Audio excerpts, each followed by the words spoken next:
Hi, and welcome. I'm Z. And I'm Keith. And we're going to tell you about the movie that we just watched. But first, a little bit of a heads up. Some of the movies we watch deal with heavy subject matters.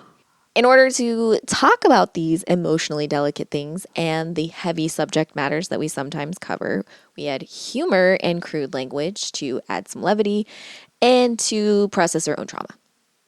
If that doesn't feel fun or safe for you, we completely understand. Please take care of yourself first and foremost. And we spoil the end of pretty much every movie that we watch. Now you know. On with the show.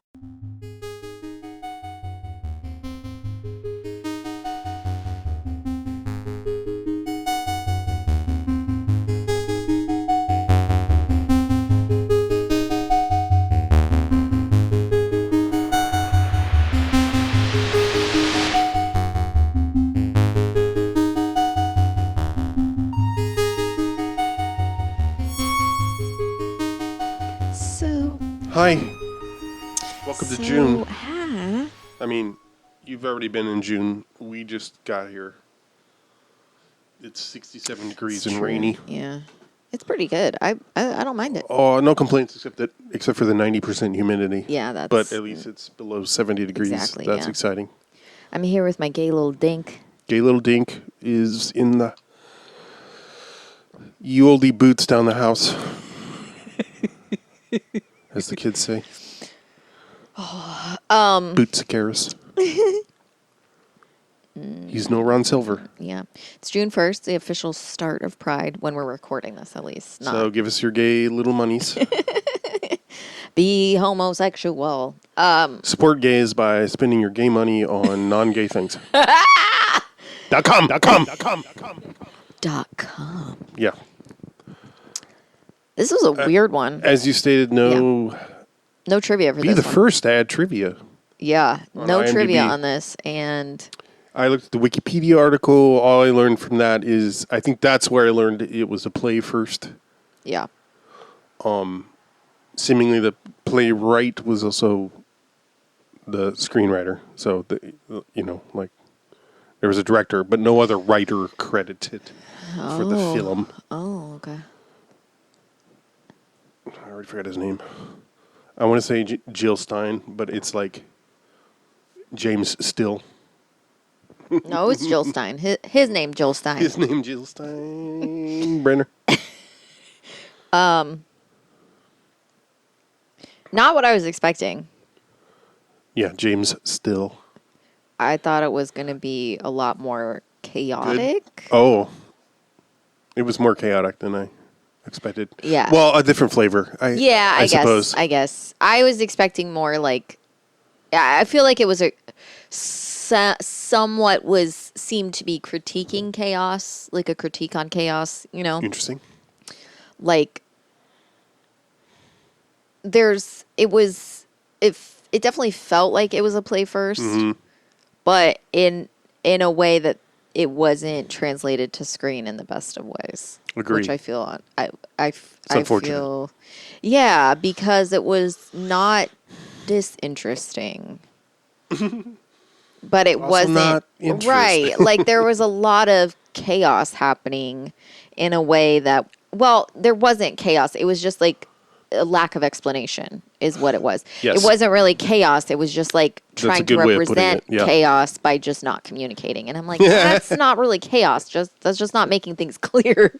It was, yeah. I think what was hard for me was suddenly this person's now the focus. You know, it would move from Gary to Kid Joey to Valentino to... Yeah. What's her name? Yeah, what was she called? Maria... Oh,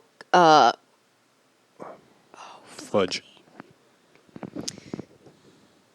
Oh, my God.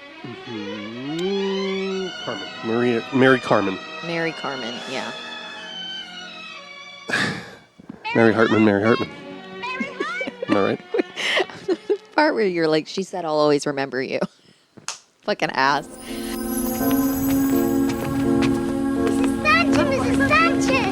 ¿Todo está bien contigo en la escuela? Sí, muy bien. Sí, mira, Te veo mañana, María Carmen. Cuídate. Okay, mi amor. I don't speak the Spanish, so I don't know. I will believe you. You do a little bit. I do a little bit. You think I do a little bit, but I don't a little bit at all. Oh, okay. I can count to like 5 or 10 or that's something why you like didn't know that. what seis meant. I don't know how to spell it. Seis leches en esta economía. It's hard for me to go esta into economía for some reason. Because you're stupid. Probably because of the English. God gave me the English, so I'll say grace. I'll tell you one thing, though. Learning a different language makes you approach... makes you approach new words differently. Like, I'll suddenly... Like, any word that I'm not used to saying. In English? Yes. Okay. Or it doesn't have to be in English. Okay. It's just like, or any word that I've never seen spelled before or never seen. I'm like, I start to pronounce it in the way Shawnee, because I'm trying to get so used to how. So I'm like, it's, nope, it's not. But I can't, I don't know how to. It's so frustrating. But it doesn't matter if it's English or a different language. I'll be like, what? So like, things I'm not used to seeing or words I've never seen spelled before or just heard or just different words, names, anything. I don't approach them like I would English. And so I'll get more confused now. Right. Well, and there's this phenomenon happened to me the first time I traveled somewhere where English was, nor Spanish was the primary language, because Spanish... You know, I believe this is established for long-time listeners. Spanish was the only language I've gone super hard on. Sorry, what you meant know was what I mean? you've never gotten a hard on for another language. Other languages, I find it difficult to get an erection about. Yes. I did like 4 years in school. Is that true? Maybe more. Fucking. I think 4 years of high school and then... Constant priapism over here. What? I said constant priapism because you said you couldn't get an erection and then you did 4 years of Spanish. In, sort of compulsory high school language learning, I don't know how much that counts, but anyway, point being, Spanish was like my default for trying to pronounce or think in a different language besides English. Yeah. And then I was in Germany and wanting to read things as though they were Spanish. Right, yeah. Pronounce them. And you're like, that's... I didn't really know any German at all and was very reliant on others. Yeah. Which they also were not great at. Also being Americans. Perfect. But because of that, I do know how to say, meine Deutsche ist nicht sehr gut. That's good. Which is probably a better pronunciation than my guide said it to the presumably Turkish woman working at the deli where we were trying to order coffee. To which she responded clearly to my guide. That's amazing. That's such a burn. That's so good. Fuck. That's very good. Turned out there's a fair amount of, or when I was there, I don't know if this is still demographically the case, a fairly large number of Turkish folks, and there's Turkish neighborhoods in Berlin. That's cool. The cool thing about it was you could get doner kebab off the street. Nice. Great for me as a vegetarian. Yeah. Anyway. Dos aquí. 2 here. Mm-hmm. Dos, as in 2? Yeah. Dos aquí. Yeah, 2 here. Oh. Like, that's what you were saying to them? Because you were saying the kebab, which is great as a vegetarian, so I'm pretending that you're speaking. I'll take 2 here. Dos aquí. I see. I didn't know. You said 2 here, and I did? The way you... in response to you, yes. But sorry. I heard it as to here. Right. And I was like, what? No, I said 2 here. Oh, that's what you said. Right. Thanks, English. 2 or 2. Which is which? You're all wrong. So the velocity of Gary. So Gary's hardly the focus in a lot of ways, which is strange. Oh man. Yep. Valentino. It should be the Valentino of Gary because it was really. There we go. He was really the one that everybody was jizzing their pants over. Like there are things. Okay, so the short and tall of it is basically it jumps around in time a little bit, but essentially Valentino plays like an ex-porn star that is Valentino is an ex-porn star. Vincent D'Onofrio plays Valentino, who is an ex-porn star. Sorry. And he's like basically kind of the center of everyone's attention a little bit. Like everybody, like there's all kinds of people that are like all over him. And it's one of those things where, you know, it's sort of, right. It's sort of, you think it's going one direction and then it's sort of, you think it's going to be sort of a love triangle between Valentino's girlfriend and Valentino's boyfriend, Gary. But not exactly. And what ends up happening is that Valentino gets sick, and then it's sort of how everyone's life crumbles because Valentino's sick, and, you know, it's just how everything sort of falls apart when Valentino is sick and not able to be the center of everybody's world. And it's an interesting thing because it, you know, it's got the character of Jimmy, or what was his name? Kid Joey? Kid Joey, who I'm assuming is supposed to be a trans woman, but I don't, like, they're not real. He just, I'm saying he because it's played by a cis man. That's why I'm saying he. Mm-hmm. And also they don't make any definition. He's dressed like a woman through any time you see him. He's not dressed as a man at all. Yeah, ever. I think of it more of a... So you would think it was like a drag queen, right, but it's not quite. Yeah. Like, it's a little costumey, but it's not, I don't know. Like, it's just his whole personality seems to be that. And it would fit for being like a gay man's interpretation of what a trans woman is, you know?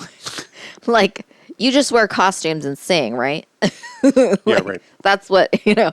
And, you know, it's just, so it was very unclear if Kid Joey was actually supposed to be, I was assuming only because when he gets off the bus at first, he's dressed like plain clothes woman, kind of, very 50s style, but like plain clothes, like just a wig and, you know, a skirt and a little Who did top. I say? Oh, Juliette. Who said Juliette Lewis? And like, whatever, like, that's fine, but like, so there's that, and then there's Thomas Jane's character, who's... Is that Gary? Gary, and he's a gay man. And then you have Valentino, who is a bisexual man. Probably just pan, if I'm honest.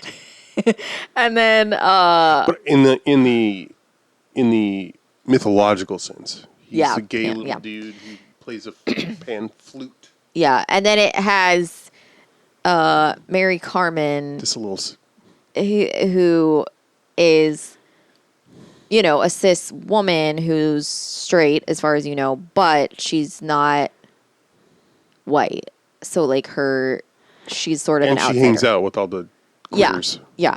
So it's sort of like an interesting thing of just like a bunch of people who aren't going to be. Well, and you got the two black. They're kind of the best characters of the entire movie, but also strange. Twixt optimist and pessimist, the difference is droll. One sees the donut, the other the hole. There's like one scene where unclear to me if they're supposed to be sex workers. I sort of presume. Yeah, because there's on the side of the street. One of them's just in a thong, like in a thong outside, and that's all the whole scene. That it's just her ass is outside the window, like eye level, Right. while they're. It's Yeah. so fucking funny to me. But like, yeah, I think there was a lot of like, lack of communication because like, you don't really know what anyone's motivation is. You don't really know what their. Yeah, none of it really becomes Yeah. clear. It's just. But something that is, I can't tell if it's interesting or if it's a cop out, but like, they just keep talking about how Valentino's sick, Right. but they don't say what he's sick with. They don't. And Mary Carmen gets sick too. But not her baby. Spoiler. So it's like, it's an interesting thing where they talk about like the transmission Yeah. and sort of like, I don't know. It was like interesting, but I feel like it was strangely, it was just weird also. It's very weird. Ethan Hawke's character. Oh, right. Why? Keep forgetting he's in it. I Yeah, mean, just the why whole any thing. of it? Why? He wasn't really a character. He's No. just a dude that I has don't know why like he's there. barbed wire tattooed on his forehead and then is just like Jewish, a Jewish tattoo artist. Does he say that, or are you just going by the tats? I'm going by the tats and the fact that he says he calls one of them a goy or something Oh, he like does? that. Okay. Yeah. He's like, you're just like, or he says something about how his grandma would have never let a goy do whatever. I don't know. He says something. I remember sitting on my bubby's lap. That's my grandmother, you goy fuck. And staring at the 928399 on her arm. And I thought, relax. And I think I can make something beautiful out of that. So maybe that's supposed to be ironic? What? That he's a Jewish tattoo yeah, I artist? think that's LOL. right. I'm That's like, the whole thing, what? and he doesn't ever... Also, Ethan Hawke, why? Ethan Hawke shouldn't be in anything ever. Oh. Sorry. Yeah, I never understood his popularity. Remember that one movie with him and Probably. Angelina Jolie? And he's just... He, like, convinces her that he's, like... I don't know. He, like, sleeps with her. And then he chops off Kiefer Sutherland's head in an elevator. What? And he's like, oops. And then she pretends she's pregnant at the end of the movie and captures him by pretending that she's pregnant. Beg pardon? It's such a stupid... Is this Gone Girl? No. It's such a stupid movie. It's such a fucking stupid movie. It's basically like they're trying to catch a serial killer. Have I seen this? Yes, we watched it together because I needed Okay. you to fucking watch it because it's so fucking stupid, and we might have even done a fucking unmentionable on it, maybe not, but it's so fucking stupid. He's in a music video this year. Oh, for who? Taylor Swift featuring Post Malone. Fortnite. Oh, God, I don't get it either, or all three. I don't get all three of them. Fucking Ethan Hawke. Like, I know he and Uma made Maya Hawke, and she's cool on Stranger Things, but like, come on, Ethan, get out of here. Get the fuck out of here. He just looks like someone's old. He looks like Remember the black phone? That was supposed to be... I've never seen it. I've never seen it. I want to watch it because it's supposed to be good. It was probably like 2009 or something. The one with... Yeah. What? Yeah, Jolie and Kiefer. Because it happened. It's so... I mean, it's like a good shocker because he just like... You're supposed to think it's Kiefer Sutherland. They do everything to make you think Kiefer Sutherland's a serial killer. And then he's just like in an elevator with him. And it opens and he's just sawing Kiefer That Sutherland's sounds familiar. head off in like the police station and gets away. I don't understand how these people write these scripts and shoot them and it's supposed to be a serious like, Right. and then he gets away and she's like so upset and then like it's like 9 months later and then she's got like a big pregnant belly and he's like coming coming after her, and they get in this fight, and he stabs her in the stomach. And then she's like, ha ha, and she just takes it out, and then she takes off her fake pregnant belly, and she's like, idiot, and then she like kills him or whatever, and she's like, ha ha. Watching Sinister. Yeah, we loved that. I saw it before you. I said it was fucking stupid, and then I was like, I'd be willing to watch it again, because I think no, D'Onofrio's in that. I think either D'Onofrio or Vince, but I think D'Onofrio's in it. Makes sense now. They're probably friends. D'Onofrio, why are you doing this to me? Right. Well, apparently with Olivia Dabo. Why? Because this and... Oh, you're saying he's friends with... I thought you were saying... I'm sorry. I mean... Well, apparently they're friends because of Olivia Dabo, and I'm like, what? Remember when this stupid, dumb bitch who he was in that, like, Paris movie with said something about, like, how it's... Oh, God, I don't remember what she said, but she said, like, it's harder to be a woman than it is to be black or something like that. A few years ago, I said something like that about, like, the Academy being very white male, which is the reality. Mm-hmm. And I was like, slashed to pieces by the media and stuff. But it's interesting that women can't talk. Like, actually... Like, I sometimes wish I was African American, you know?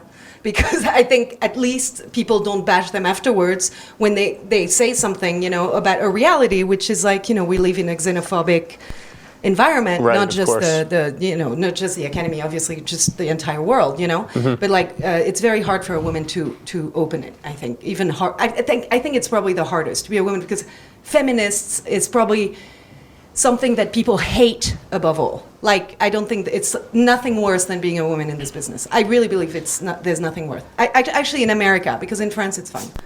It was like one of the Culkins was like, like his face when she said that. He was like, ugh. You mean Julie Dumpy? Yeah, Julie Dumpy. She's stupid.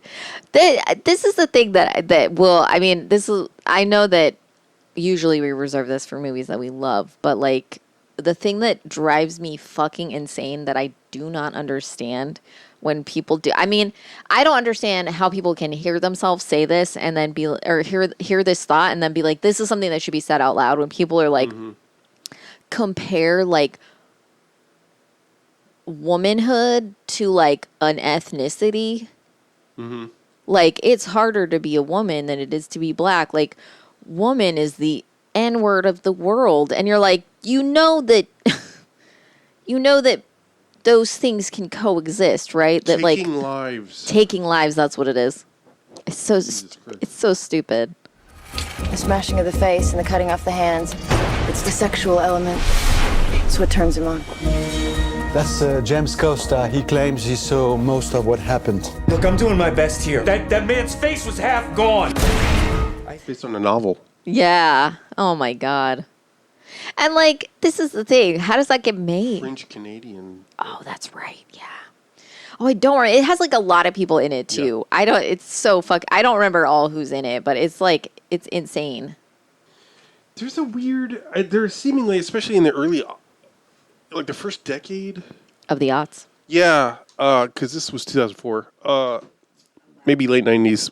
We can include, but like before Marvel and Star Wars started dominating everything, you know, like shit, like Snowman, like this, and like even Insomnia, where it's like foreign cop things. Yeah.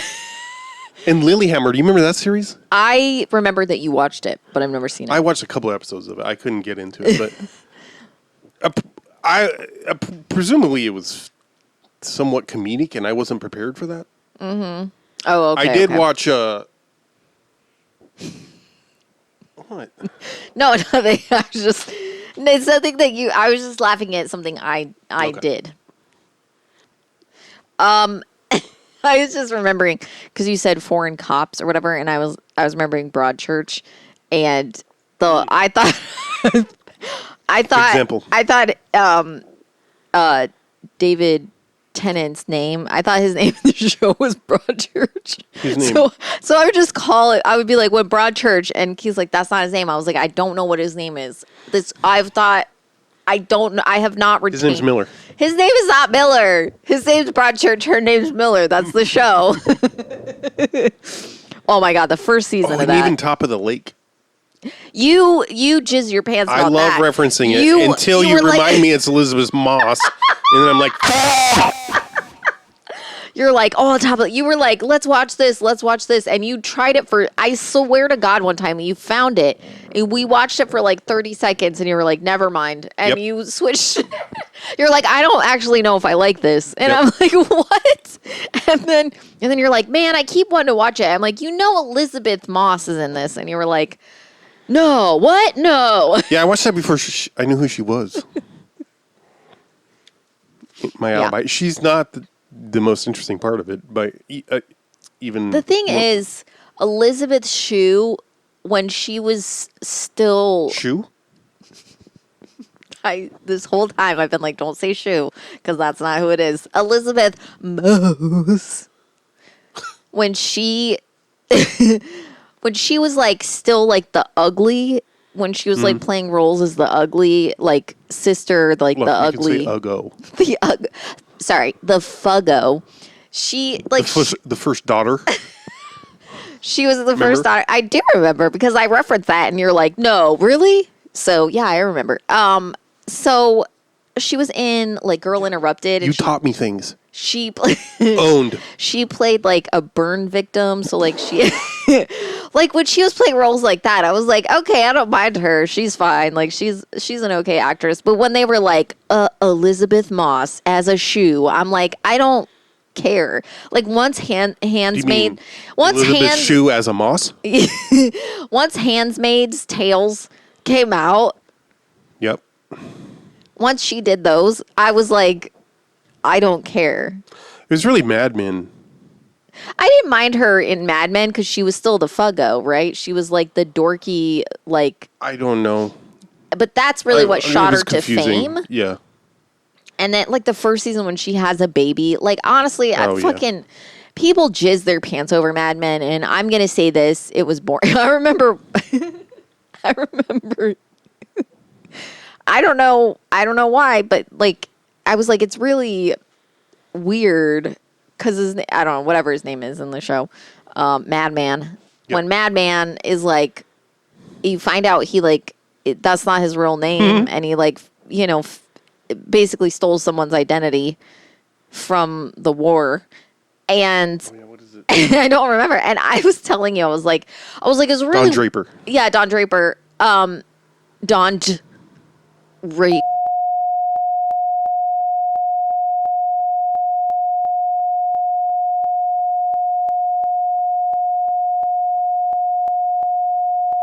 No.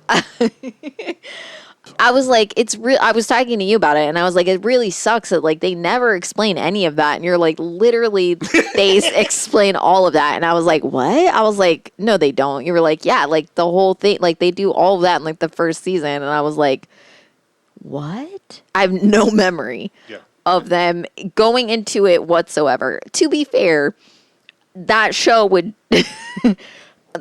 trigger me heavily, and I would get like really upset watching it.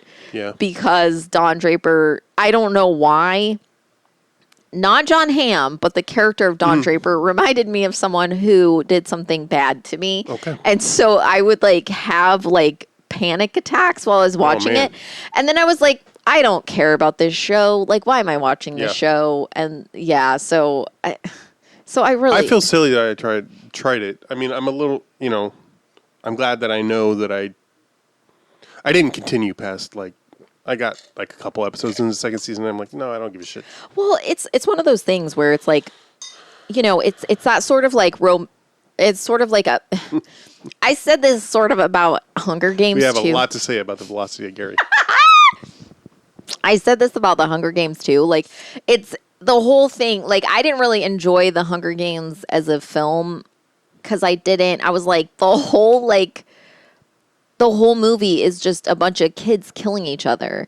And I'm like, it's For supposed food, to, it's supposed to like be a sort of cautionary tale over like society crumbling. And I'm like, but it's doing the thing. It's like a parody of itself. Yep. And that's sort of like how I felt about like Mad Men, where I'm like, it's just an excuse to portray these things. Yeah. Like it's like, it's the same thing of like, you know, when you talk about like any historical fiction. I mean, this is the danger. Well, that's the thing. It's like if you're like, we must adhere to the sexism and racism of the past in order to make an interesting story about the past that we've made up and isn't based on any reality. It's like it feels like just an excuse to use the N-word, you know, on primetime television, you know? Yeah.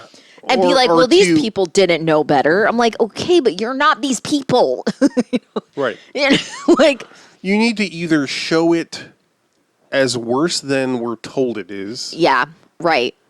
Which is probably closer to the reality. Correct. Right? Yeah. Or you're just reifying it. You're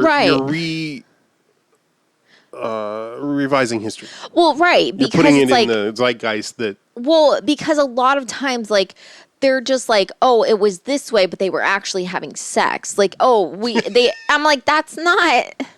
Like, oh, a lot of people were a lot sluttier than what TV let you be. I'm like, yeah, they were also severely racist and homophobic, and you love portraying like that, but like act like it was as subtle as it was in the 90s. Yeah. And it wasn't. Well, it's also done in a way that, like, see how much better it is now? Right. But yeah, like, I don't know. You get to feel superior. Right. Yeah. For being alive now? See, we've hired a woman with giant tits to play the sex pot of the office that gets harassed by all the men because we want to talk about it not being okay to have a big titted secretary that gets harassed by all the men. I'm like, but it's what? Like, it's just fucking annoying, that shit. I don't know. I really don't enjoy like whenever something's like, oh, it's set in the 1950s. Like, if it was something that was like science fiction, or if it was something that was like something weird, yeah.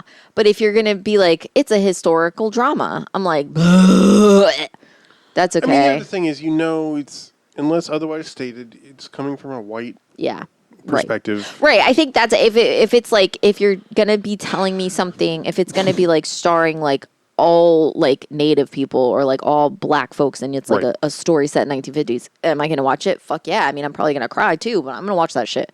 But like, yeah, if it's like white cookie cutter family from the 1950s experiencing what it's like when someone says a black is moving into town, you know, it's like, oh my God, we don't need this. Hey, what if the South won the Civil War? Can you imagine? No, I'm just kidding. Yeah. Anyway, yeah, the velocity of Gary. So, okay. I know. The thing that I felt like the movie was kind of playing at, which I was interested in. Yeah. Is like, sort of like, because there's a couple times when it's like, well, like Selma Hayek's character is constantly like, why can't it be like it used to be? Or like, remember how it used to be. Yeah. And sort of like, everything used to be fun. Yeah. And it seemed like it was saying like, things aren't, like when you don't think about things, when you don't use discretion, when you don't plan, when you don't, you know, and I don't mean like be responsible with your body and you won't have issues, you won't be poor. I don't mean it like that, but it's just like, you know, if every moment is just like have the most fun you can possibly have and there's no thought process of what might come of it. Yeah, there's no thought into consequences of your actions. Eventually that will catch up to you, whether it is one way or another. Right. But like it does. And even if that is just that you can't keep doing that, you know, Yeah, like you right. physically can't do it, or you emotionally age out of it, right? or- Yeah, it's like you're going to hit a spot where you just can't do that anymore.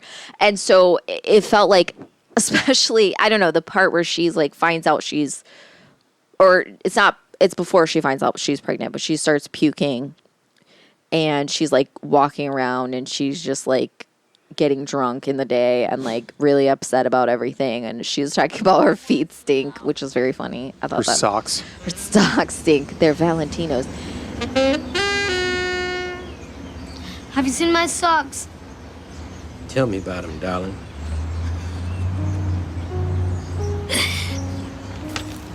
Oh, they're old. And they have holes in them. They're stinky. They're stinky. But they're Valentinos.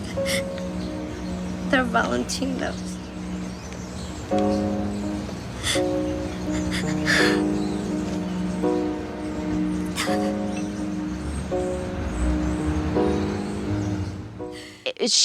I can't remember specifically what it is, but she says something about like when like it didn't used to be like this, or it was different or something, you know. And like she's always trying to like have fun with, even though Valentino's sick, she's like trying to have fun with him. And like they do a lot of things for Valentino, like they all three move in together, and they all want to be like Selma Hayek's character and Thomas Jane, and aka Gary, not his real name, and Valentino all live together so that they can be together. But like, you know, he's this scene where they're like, we just want to take care of you, and he's like, you can't even take care of my dog, because they lost his dog while he was in the hospital, you know. And like, I thought he was gonna we eventually cut to Rodney, but he doesn't come back, does he? yeah, he comes back. They find him after, when Valentino dies, they leave the hospital, and and Rodney's there. Okay. Rodney, phone's for you.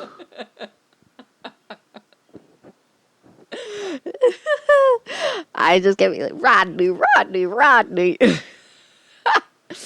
Oh man, it's a good episode of Bob's. Hey Nikki. How old are we? Don't worry about it. Such a good episode. So, yeah. Man, it's the introduction to so many, like Mickey and Sergeant Bosco, and Yeah. that's it. The bank too. The guy from the bank. The bank guy. Mm-hmm. Okay. Gonna check on my money. Sorry. It's such a good episode. Car idiot.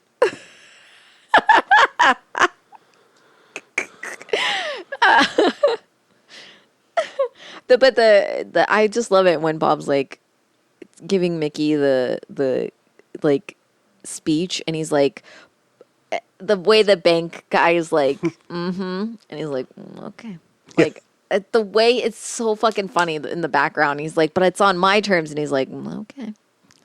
Oh, fucking, it's so funny. They love doing that. Which I feel like is a callback to season 1 when Tina's like, and it's a party, and it'll be a boy-girl party. I don't have my first kiss. It'll be with Jimmy Jr. No. Yeah, they love doing that, or used to. Oh, man.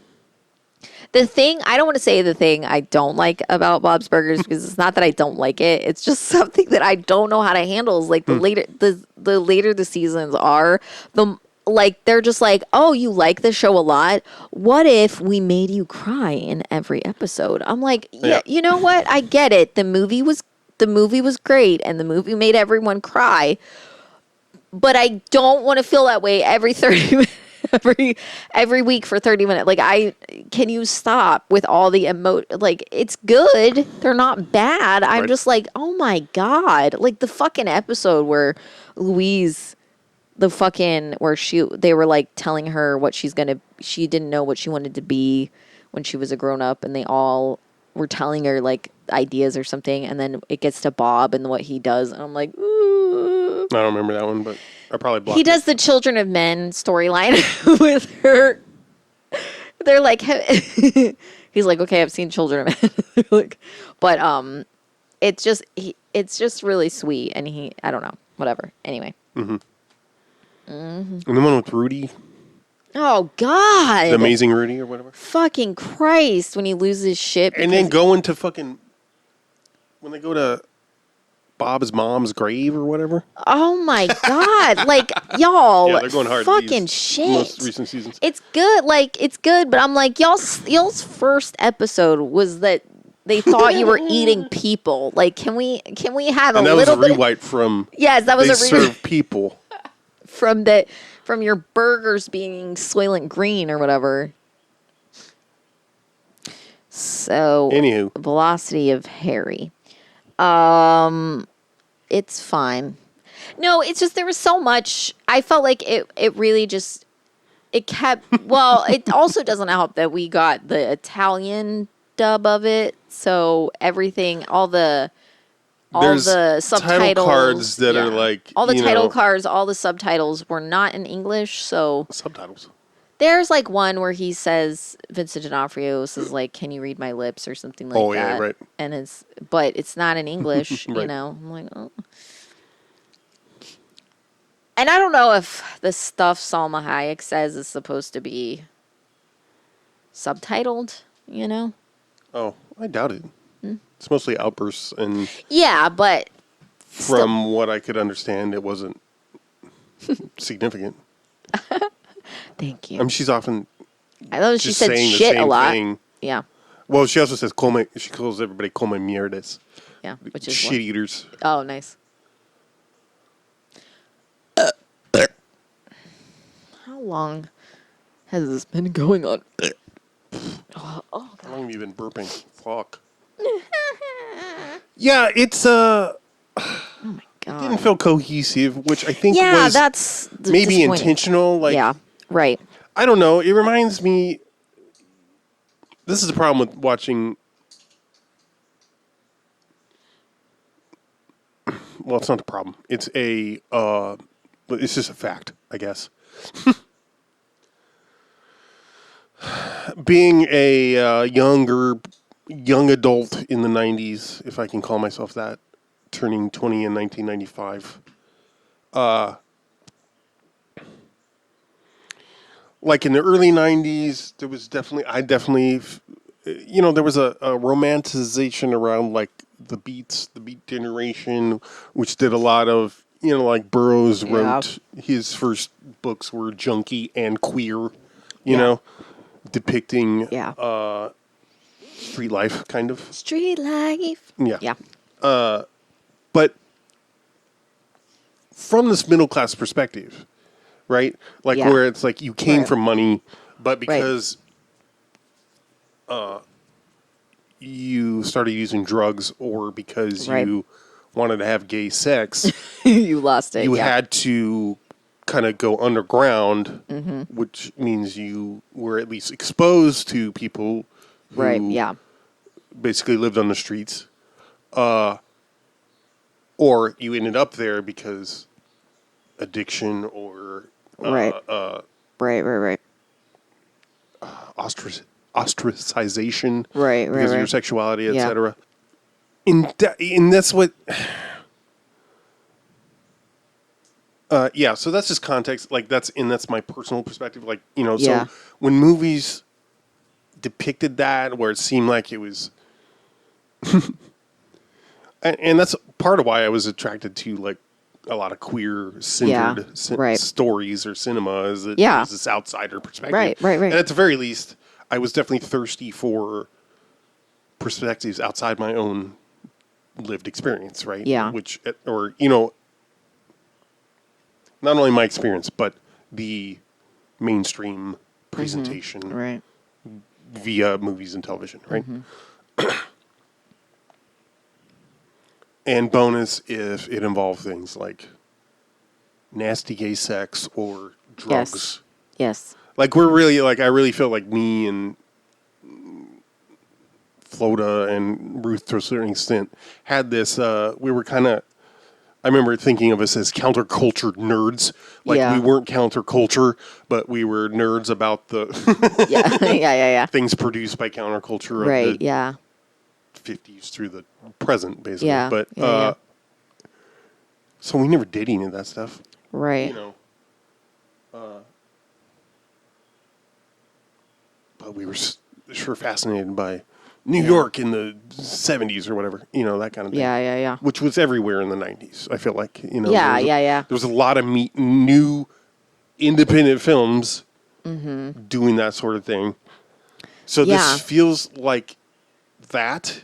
Yeah. But it's 1998, it's kind of late. Yeah. To me, it feels like that. It's not only I feel like I guess the performances didn't feel lived in, or they didn't feel like they were lived in that world. I don't know. Yeah. Like, well, also I felt like there was. It doesn't even feel fair to blame it on the performances exactly. Yeah. No, I think something that like felt off for me is that like it felt like there was, because I said it was set in the 70s. I thought it was set in the 70s. Right. It was not. Right. I mean, because I did know it involved like AIDS or whatever, which it never outright says. So does it? But I know. Doesn't it? But COVID. but like it's set in the 90s, or like it's seemingly present day, you know, when it was shot and everything. But the outcome, the storyline, all of that stuff also felt very late 80s, early 90s. Like it felt more like like the way that they were showing porn in theaters. Oh yeah, right. And you know, all of this stuff was definitely pre-Giuliani. Right. It was like all this stuff of, and it might have been, you know, right around this time was when it started changing. Yeah, I think so. But like it felt like it was more, I just felt like it was more referencing, like it would have been, I think, it would have been more compelling if they gave it a time period and if they tried to make it seem like it wasn't present day, because it felt like a lot of these things were like so they were like incapable of doing anything. Like, you know, he got sick, so he's just dead now. And I'm like, I feel like in 1998 there was, I'm not saying that it was like people never died of complication of AIDS. Sure. But I felt like they were getting somewhat of a handle on it, and it wasn't like an immediate death sentence, which is the whole point of, you know. Well, I read that more as their a symptom of their status, you know, or their like inability to. Yeah. I mean, I have no idea what being in a hospital in the 90s in New York was like. Right. Yeah. know, Okay, I see what you're saying. Yeah. Like it was. You know, they're in that room with like. Yeah, it's like, just an open room with a bunch of people in the bed. Yeah. You know, that's a fair point. That's a fair point. Yeah. Yeah, I didn't think about it like that. But like that's like the only drugs you ever see are them doing coke, but like. But that wasn't even them. Wasn't it Gary and? Oh no, it was the two. Yeah, it was the two. That's right. Yeah. Venus and. I don't remember. I don't remember Venus because they rhyme it with penis. Inside, get out of here, bitch. Tits, bitch. Tits. Get inside there, little homo. You better not come back out here. You get the spanking of your life. You might just like it. They call you Venus because you got big arms and a penis. But yeah, like I don't know. It was so, I don't know. I just felt like it was weird because it felt like there was both a glorification and demonization at the same time. Agree. Which it was like, you can't do both. Like you can't say like, yeah, I think it was aiming for, I don't know, right? This is a guess. This is all speculation because of that.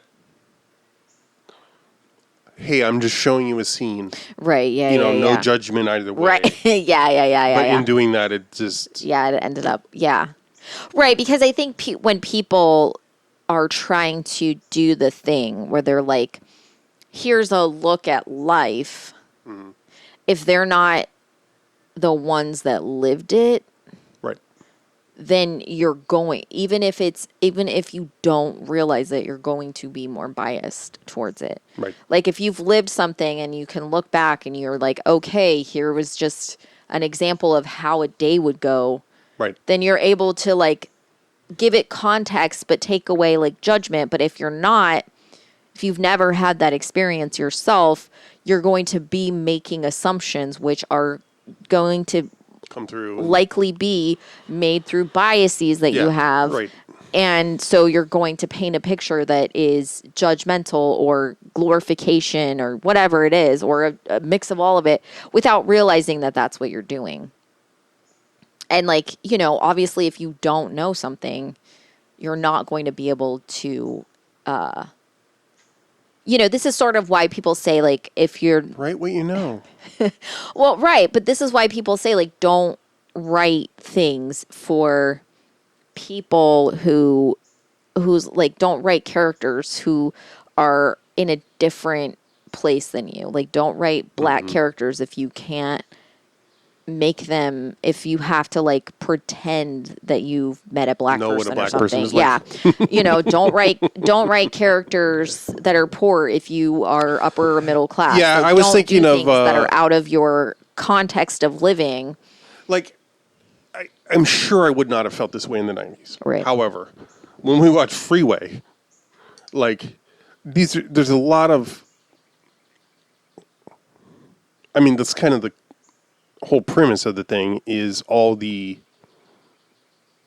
stereotypes and negative perceptions around poor folks. Because that's the thing, you can't even say poor folks without that being an insult, right? And so we don't use that term. We don't even talk about the poor unless, anyway. Because it's not the poor. It's the fact that they use drugs, that they do sex work. Right. Mm-hmm. There's probably petty theft. Right. Which are survival things. Yes. Yeah. But they're treated as failings of... Right. Anything. Yeah. Yeah. So... So all those stereotypes are presented, they're also played out. Like, I mean, enacted is what I mean. Not played out as in... Oh, well, okay. But it feels honest, or it feels true in Freeway.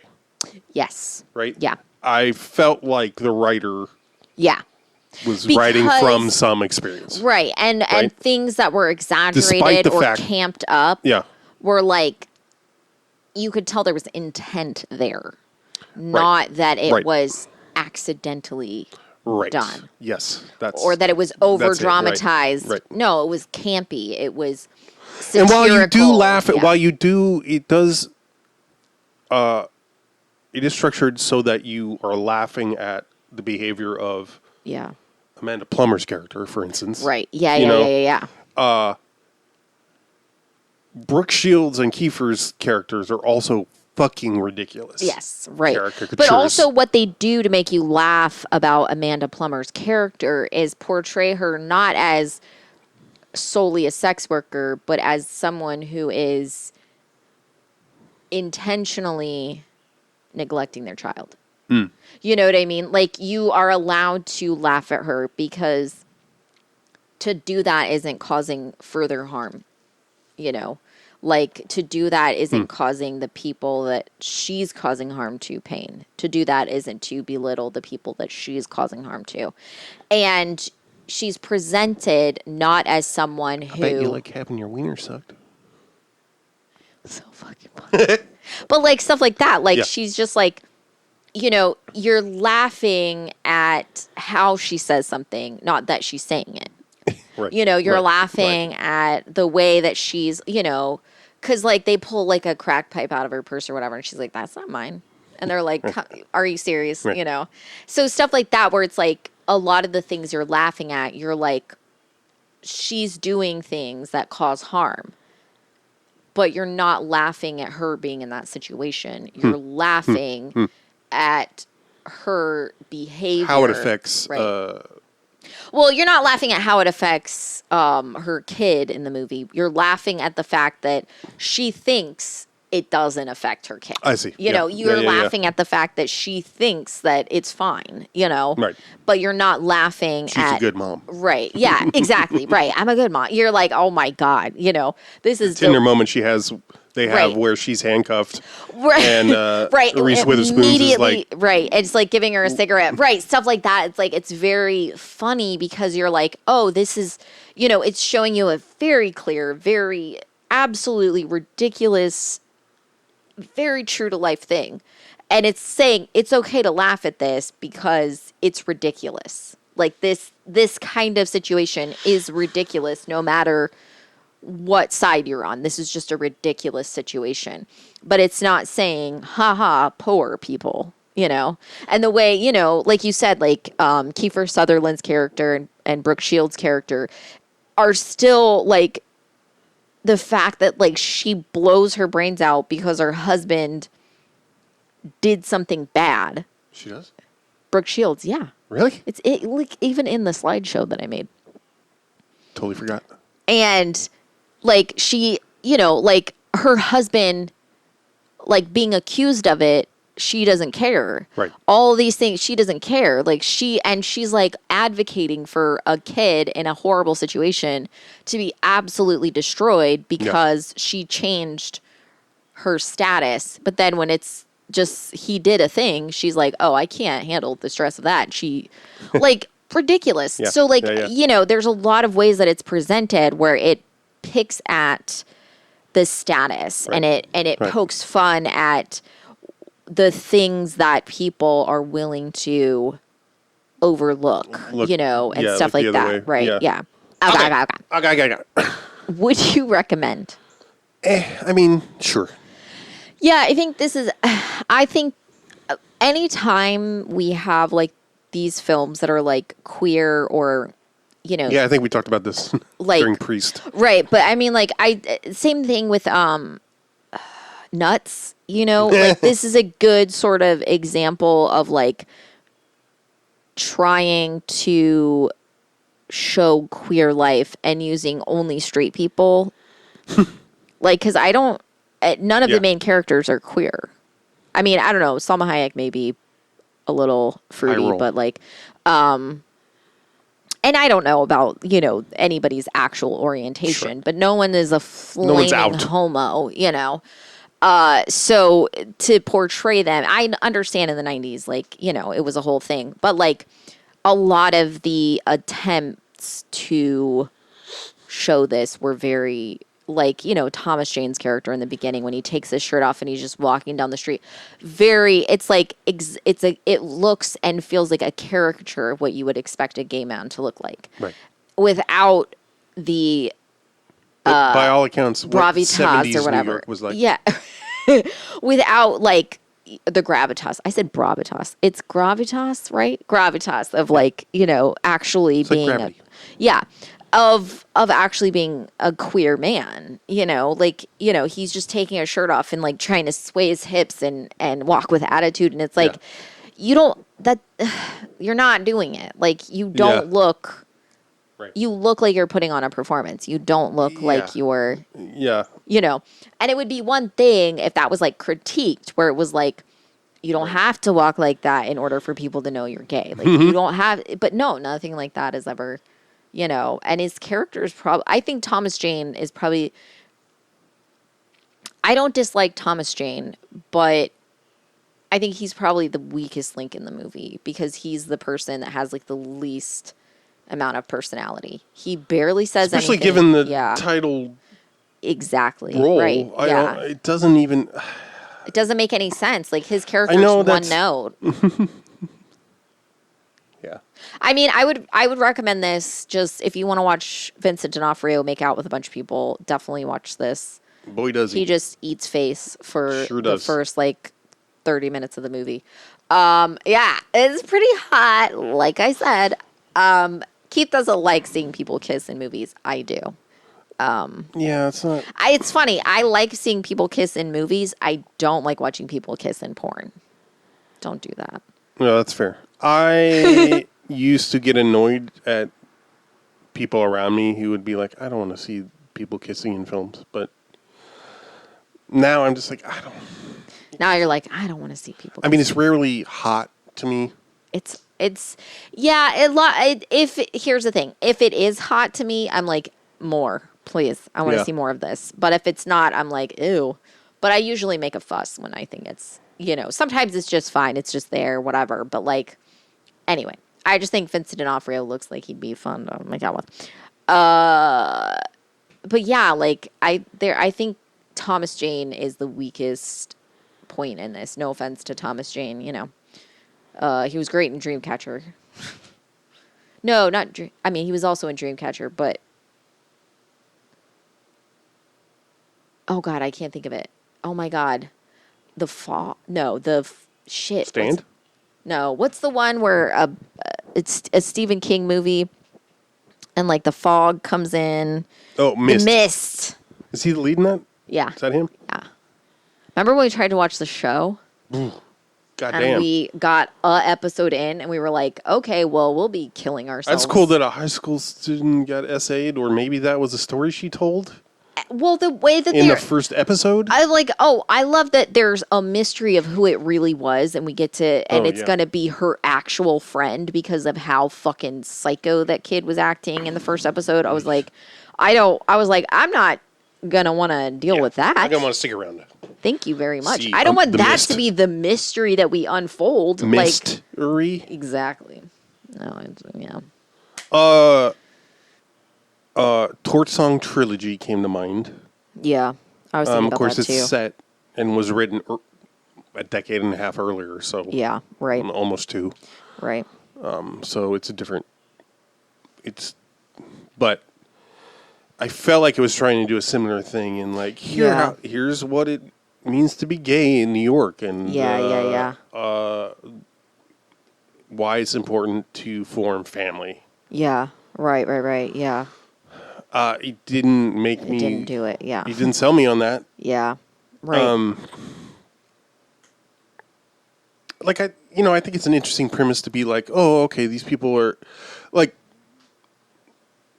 That's always an interesting dynamic that I think is probably relatable to a lot of folks. To me, where like you're bonded, you end up being connected to another person because of your relationship to a third. Yeah. Right. And when they disappear or something happens, and then you're left like, what are we? Yeah. Are we anything? Right. Yes, no, I don't know. And a lot of, especially when it comes to grief and mourning somebody, I feel like, I don't know if this is the case, but it makes sense to me that a lot of romantic bonds form that way. Or at least, you think it's, you have this shared grief and mourning and you're connected to that person through that. And because you're raw and that's emotion that you share, that can be confused as romance or attraction or safety. You know, like that makes sense to me. And then that's an interesting ground to explore dramatically. But like, oh my God, I hated every character. Yeah. I didn't care about anybody. I have a strong dislike for Selma Hayek. It's old. I brought it up, and Z said, why? And I said, I forget. It's that old. Yeah. I think it dates to the 90s. Well, you said she was a Ramda head? Ramtha? Yes. She was presumably a follower of Ramtha, so that doesn't help. I forget. I feel like there was a decisive thing, but that I can't source. Yeah. But I think it was just, she sucks. I don't think she's particularly good. You're also pissed that she made you were like, she made that Frida movie. Yeah, man. That really changed you. It did. Yeah. It was rough. Yeah. Changed my mind about Julie Taymor too. Yeah. So the movie Frida was your 9/11, right? I mean, partner.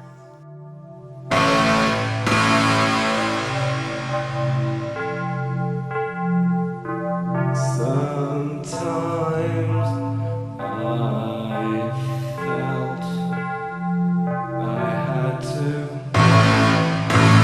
run away. I had to get away from the pain you drove into the heart of me. The love we shared seemed to go nowhere, and I lost my life, for I tossed and turned. I couldn't sleep at night. Once I ran to you, and now I run from you. This tainted love you've given, I give you all a boy could give you. Take my tears, and that's not nearly all.